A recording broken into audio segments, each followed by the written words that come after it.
headquarters was actually constructed over 60 years ago, in 1958. It was designed to house a department of 63 employees and 12 police vehicles. This facility has been going 24/7 for the last 63 years.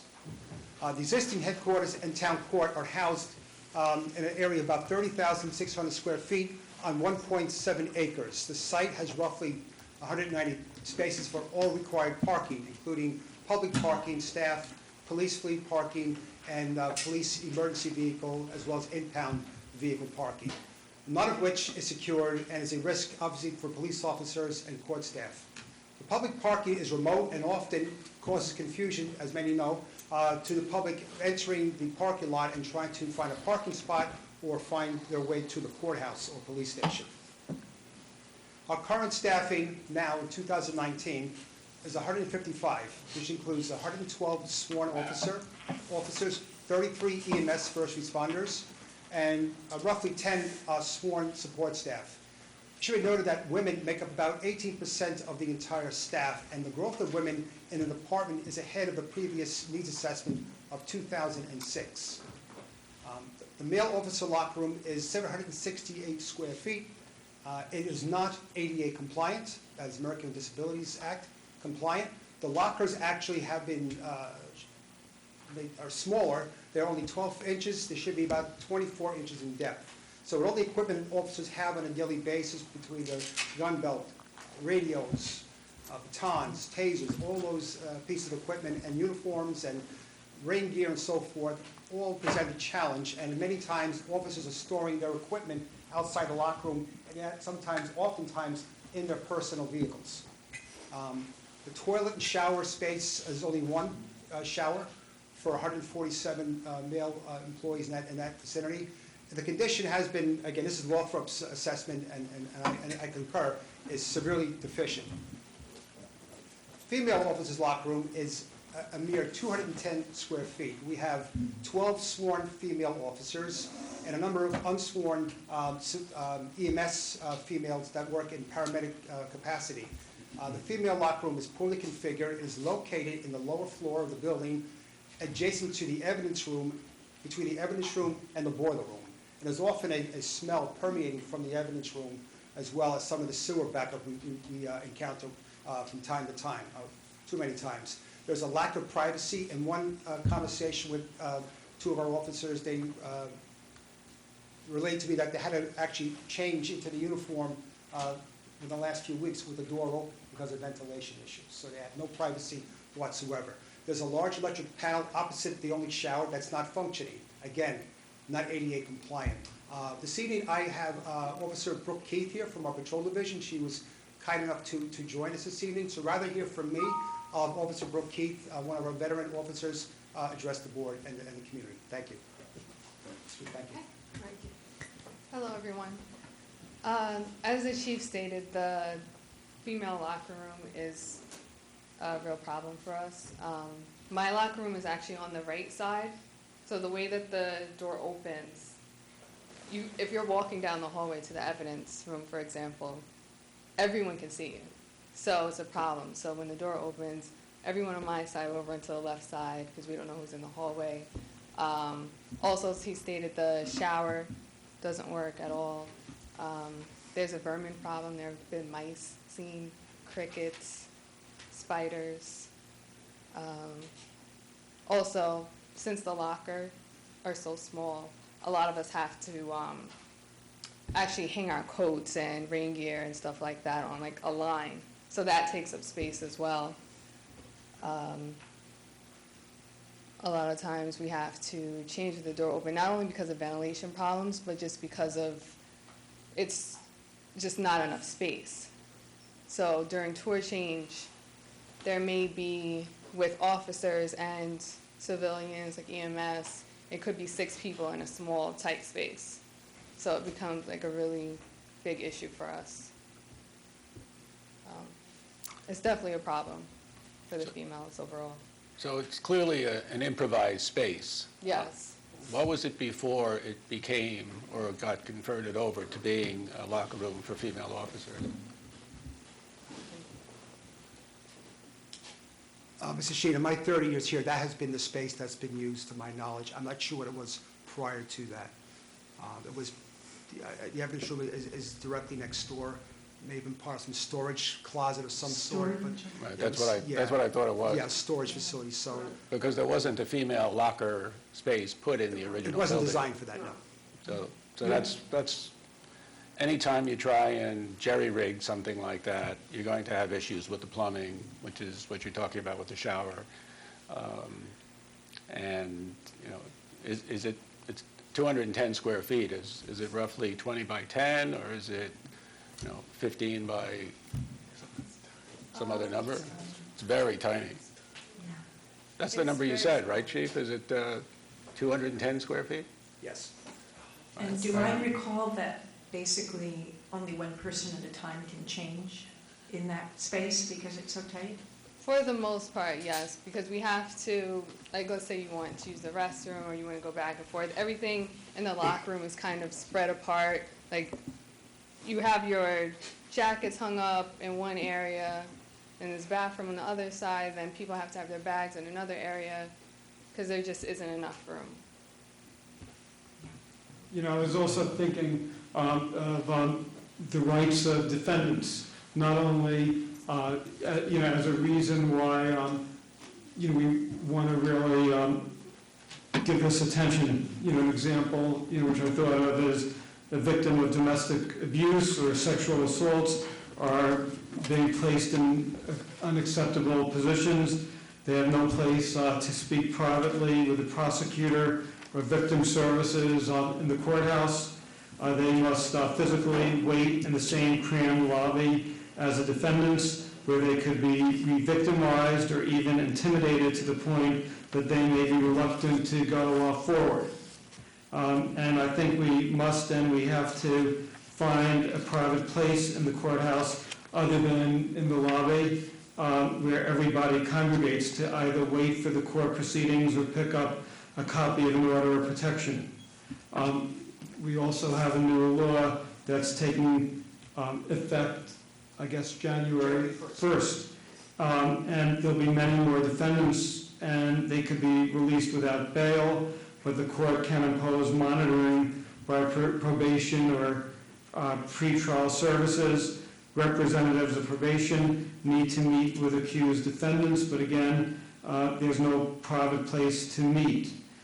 Previously, pretrial services met with defendants in the jail cells with incarcerated defendants only. They're now taking a bigger role now, and will need to meet with many defendants. You could go on and on. There's undercover police officers who may want to be working with the FBI, the county police, the village police departments, where officers need to get a search warrant signed by a judge. And the Greenberg Police Department has taken many dangerous drug and gun dealers off the streets after thorough investigations. There's only, one there's only one undercover officers. They walk through the same doors as the defendants, and their identities could be at risk, and confidentiality could be violated. So this is something that shouldn't happen, and I could go on and on and on. There's a lot of other things that should be pointed out during this this process, but I do think that it's clear that something has to be done, and that's why this has to be given priority in the coming year. Just a few more slides if time permits. Sure. Sure. But thank you, Officer Keith, for speaking on behalf of the female police officers. It's nice of you to come out tonight. Thank you. So to your point, Mr. Feiner, the public reporting area in the lobby of headquarters there's very little privacy for victims who come in to file a police report. You can see there's a screen there, a partition where the officer is taking a report from a person, a complainant. There's a commingling of witnesses sometimes as well in the lobby. As you scroll down, you see that the jail cell, that's a view of the jail cell out. Actually, suspects in detention can sometimes see witnesses. We try to bring witnesses into different parts of the building. It's a challenge. Now, with respect to see them. Right, correct. And with respect to suspects, if we're bringing a person in for an interview from the jail cell, it presents a challenge with how do we move the person from the booking room up to the interview room, up to the second floor in the detective bureau. You have two options. One, you walk them through the lobby, public access. The other way is outside the building through a rear door and up the stairs to the third floor. So it, again, presents its own challenges. Again, the detectives have an interview room which violates industry standards. We're trying to upgrade the room in the budget just to temporarily make some upgrades, but a long-term solution has to be put in place. For the public who visit a police station, it's very hard for, again, it's not ADA compliant. It's hard for people that are physically, have some physical disabilities to visit us, to come in and file a report. It's a challenge. The stairs, you can see, have to be navigated as well. The third slide, the one furthest to your right, is the stairwell to the detective bureau. So we have a victim, a witness who's actually handicapped. We carry him up the stairs. There's no other way to get them up, no elevator, no access. And we've done it many occasions. We have to interview them, and we have to afford them every opportunity to speak with detectives in a safe environment, in a conducive environment. So again, these are some of the challenges just the general public has to deal with as well. There are just two elevators in the building. And if I could just add, Sorry, go ahead. there's no dignity in being carried up the stairs that way. And we deserve, the public deserves better than that. So again, there are many parts of the building, as I said, that are inaccessible. I'll move to the next slide. There are many upgrades that are needed in the building. Security improvements. When a prisoner is brought up to court for an arraignment, there is no security in that. We're walking the person outside between the booking room and the courthouse. There's about 15, 20 yards, so to speak, between the 2 points. And again, we're walking a person who's under arrest through the court lobby. And again, it's prejudicial to the defendant as well, people seeing them in handcuffs, and it's also a security risk to all involved. There are numerous maintenance problems that I have pointed out here with the roof and the parking and so forth. Looking at the outside of the building, this are some issues here with respect to repairs. There's an engineering retaining wall that is necessary to prevent further erosion by the back parking lot where the impound lot is, where we store vehicles that have been impounded. Our technology is changing. Obviously, we have the new compliance law, so we are looking to, again, have more storage for our data, for our IT. And our IT office is full of hardwires and it's very antiquated. And we're trying to make sure that we preserve all our data, our police officer body camera, our video footage, our dash cam from our police vehicles. All these are part now of evidentiary value, and it must be produced within 15 days of arraignment to the DA's office and to the defense attorney. This is some of our servers in our IT office there, where our servers are kept. Our vehicles, of course, we have many vehicles we use for tactical vehicles. We have tech rescue vehicles, command posts that are exposed to the elements and depreciate in value. Our one crime scene truck we purchased in 2001 has been in pristine condition because it's been garaged all these years. So that's been an upbeat result. The existing police headquarters will require costly capital improvements, as it is now. There will be improvements for headquarters that will be necessary just for us to function on a daily basis. And see, Victor Crossey's here. He's been very helpful from DPW to help us out to make those improvements. But a long-term vision, respectfully, to build for the future can reduce costs overall to improve our overall function and efficiency as a police and a court. And I'm just going to take about 1 minute to digress to another slide, and I'm going to mention that the court and the police were integrated together. We have the two branches of the criminal justice system that work hand in hand. So Mr. New Jacob is here tonight, the court administrator, and I'm just going to point out some deficiencies as well for the courthouse. This is the main entrance to the courthouse. Again, it's not to code. You can see those handles, railings were put in recently because just to afford people an opportunity to walk up the steps safely. The steps were built in such a way that they're too narrow. There's also a ramp to the left of that's for handicap accessible, but again, it's not ideal. The courthouse was built in 1968. It's right now, presently, court staff are in a trailer since 2007. There is one courtroom for all proceedings. There are delays constantly. Impacts the rights of defendants.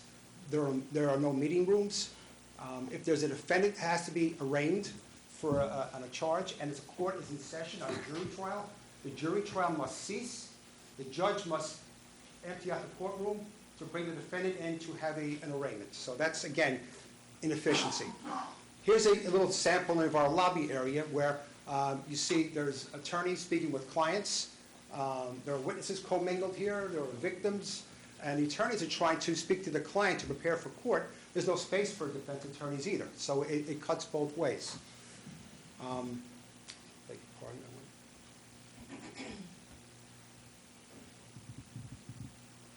Again, victim impact, no private area to meet with the prosecutor, contact with defendants and their families in the restroom, looking at underage victims, sexual assault victims. Again, it's traumatic for a victim to come to the police in the first place, many times, and now to have to go to court and be potentially exposed to a person that may have harmed you. Again, it's doubly traumatic to them as well. It just exacerbates it, and sometimes victims don't want to move forward. Right to the accused again. Sorry. Bear with me. Back to the right to the accused. I'm sorry. There we go. Thank you. Again, there's no privacy between the attorneys and their clients. There are also co-defendant issues. Again, with the new law that's taking place with the discovery law, defense attorneys will need a place in the court to view evidence. Right? Again, they have a right to all evidence that the police and the prosecution puts forward. They need a space to do this review. So again, it presents logistical problems.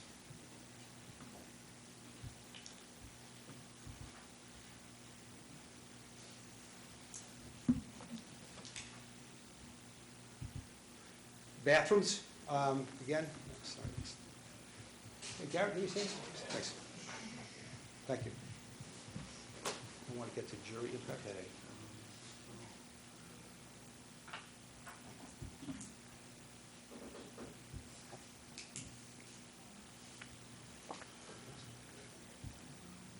This one? Court. Let's start fresh. Yeah, scroll down. I apologize. Right down to jury impact. Next one, 7. Number 7. Perfect, thank you. I don't know what's going on up there. I know Yeah, something it's was not said too. interfacing up here, that's the problem. Check the box. Well, Yeah, sorry, I'm not sure. so there's an interface issue with the laptop and the screen. So in closing, there's one bathroom in the courthouse, one male bathroom, one female bathroom for everyone to share. Whether you're a victim, defendant, co-defendant, witness, juror, whomever, they have the one bathroom. And again, it's just not a recipe for efficient proceedings. Yep, here's our bathroom, thank you. Thanks. So again, with the ending of cash bail, more defendants will be issued appearance tickets.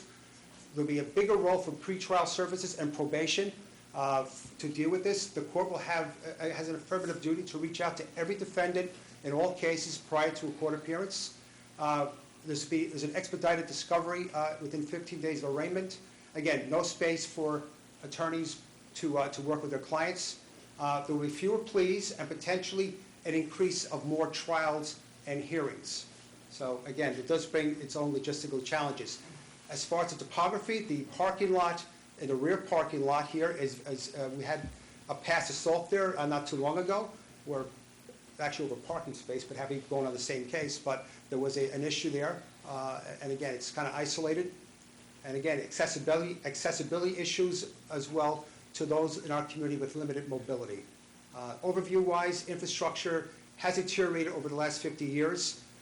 Will not comply with expedited case processing, privacy issues, and so forth. As I want to repeat myself, but those things are still in play. Nighttime arraignments, of course, present their own challenges. In conclusion, the police department and the court are an integral part of the community, providing public safety and justice to the residents we serve. Any facility consideration going forward to build or relocate should include both branches of the criminal justice system. I thank the board for their time, and thank you, ladies and gentlemen, for your attention. Anna, do you want to say anything from the court? Anything? You need to come to the mic. Right. And since you're there, you might as well say something. I concur with everything Chief just mentioned, and with coming 2020, this will be very difficult for us to perform what we need to do for the public, and we are still struggling to meet the needs currently. Thank you. I know there's some lawyers who appear before the court. Does anybody want to say anything or have any comments?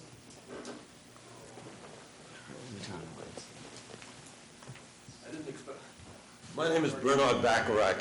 I'm one of the attorneys that appear in the Greenberg Court, and I've been doing it since 1966.